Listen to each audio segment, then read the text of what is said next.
میں جدھر ان سے مخالفت کرتا ہوں وہ یہ کہ انہوں نے دھمکی دی جنرل مشرف کو اور کہا کہ پاکستان کو امریکہ کی جنگ میں اگر شامل نہ کیا، آپ نے شرکت نہ کی تو پاکستان کو وہ تباہ کر دیں گے۔ بدقسمتی سے ہمارا لیڈر اس وقت جنرل مشرف گھٹنے ٹیک گیا اور پاکستانی قوم نے بہاری قربانی ادا کی اس کے لیے۔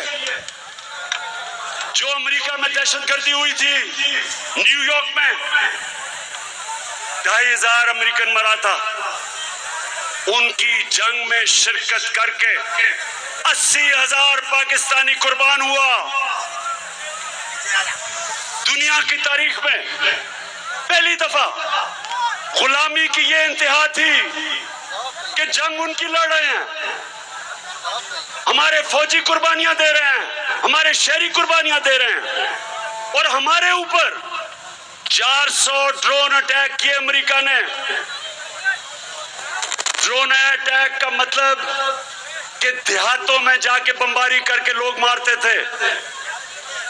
کون سا ملک اجازت دیتا ہے کہ کوئی اور ملک فیصلہ کرے کون سا پاکستان میں دہشت گرد ہے اور آ کے اس کو مار دے؟ ہمارا دہشت گرد الطاف حسین 30 سال سے بیٹھا ہوا ہے برطانیہ میں، ہزاروں لوگ مروائے اس نے۔ کیا برطانیہ پاکستان کو اجازت دے گا کہ ہم الطاف حسین کے اوپر ڈرون اٹیک کریں؟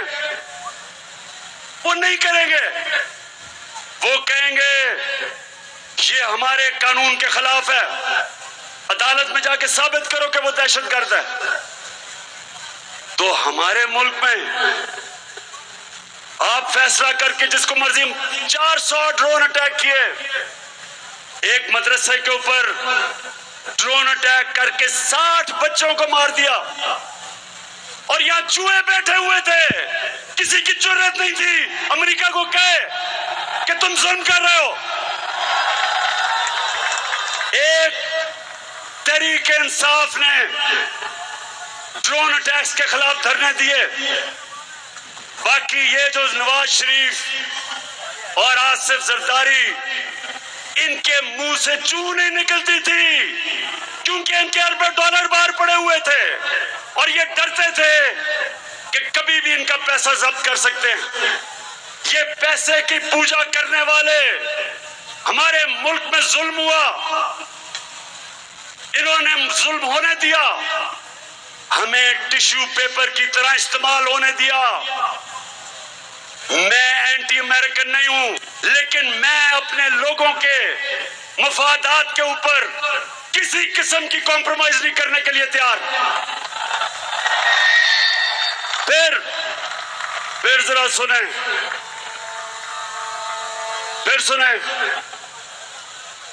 ہمیں ہمارے ایمبیسڈر اسد مجید واشنگٹن میں پاکستانی ایمبیسڈر، اس کو ملنے آتا ہے ایک امریکی انڈر سیکرٹری آف اسٹیٹ، اس کا نام تھا ڈونلڈ لو۔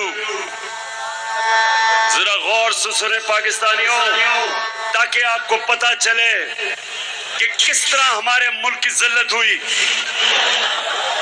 وہ آ کے ہمارے ایمبیسڈر کو کہتا ہے کہ عمران خان جو تمہارا پرائم منسٹر ہے، اگر تم نے عدم اعتماد کی ووٹ پہ اس کو نہ ہٹایا تو دھمکی دی تمہیں مشکلوں کا سامنا کرنا پڑے گا، اور کہتا وہ اس لیے کہ وہ روس چلا گیا، روس کا دورہ کیا اس نے۔ جب مجھے یہ پتا چلا، میں نے اپنے فورن آفس کو کہا کہ یہ ہوتے کون ہیں مجھے کہنے والے کہ میں روس کیوں گیا؟ کیا میں ان کا غلام ہوں؟ لازم ہے کہ ہم بھی دیکھیں گے، ہم دیکھیں گے، ہم